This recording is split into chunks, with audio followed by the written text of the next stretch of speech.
Hello, everybody. I'm Heather Hayes. And I'm Steve Eager. It's 9 o'clock when storms, strong wind, and tornadoes hit North Texas on Monday night. A father had a fast, reflexive reaction. Live or die, he needed to save his daughter. She was in a travel trailer on the property. Sean Zeleny freed her, but the trailer blew over and rolled on top of him, left him face down in the mud. He's recovered enough to talk from his hospital room, and Fox 4's Peyton Yeager has his story tonight. Peyton.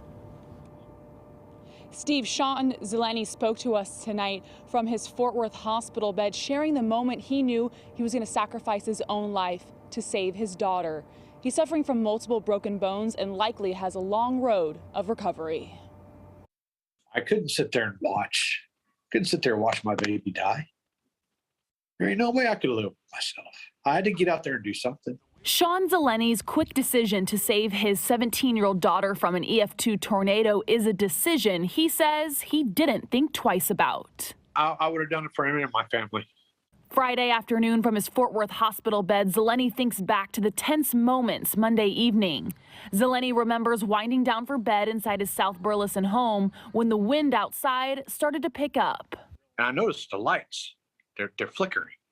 It's flicker, flicker, flicker. Within seconds, a tornado warning was issued for Johnson County. Zeleny tells his wife to head to the bathroom, but his daughter, Brittany Deaton, was staying outside in a travel trailer parked on their property. So Zeleny opens the front door. The air's blowing now, blowing into the house. So it's circulating. I run to the travel trailer, and I get over there, open the door. It's 50 yards from our front door. I open the door and it stops. I'm like, open the door. She's like, I can't, it's stuck. The strong winds slammed the trailer's steps against the door, trapping Brittany inside. Zeleny shoved the steps out of the way and Brittany jumped out and started to sprint to the main house. As I was turning, I turned to my right to go back towards the house. The whole thing just kind of came down on top of me. It rolled, knocked me into the ground. Then it rolled off of me, and I'm like, I could breathe, because I couldn't breathe when it did that.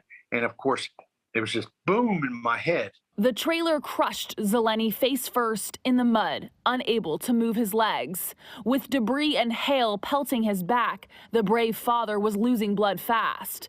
Zeleny was eventually loaded into the ambulance and rushed to the ICU. He was conscious the whole time. Ball and socket surgery on the femur, because the femur broke off the ball from the femur broke off the bone. 4 days later, Zeleny is recovering from surgery on his left hip, along with broken ribs, a broken nose, and his ear sewn back on. Sheet metal also left scrapes and bruises across his face. So you see all that. As Zeleny's injuries start to heal, the flashbacks from Monday night are still vivid, including a moment of weakness. I thought to myself, I think I'm dying. And right then and there, I basically prayed. But, you know, that lasted, that little sob story, whatever, I think I'm dying, lasted a whole 10 seconds of that. And I'm like, no, I ain't gonna die. I got too much to live for. Like Brittany's graduation next month, the high school senior hopes to become a neonatal nurse, a dream her father made sure would come true. You know, when you love somebody that much, you'll lay their life for you. You'll lay your life for them. Zeleny will stay in the hospital through the weekend. He's hoping to be transferred to a rehab facility on Monday, where he will spend a few weeks, and then he will be in a wheelchair for 4 to 6 months.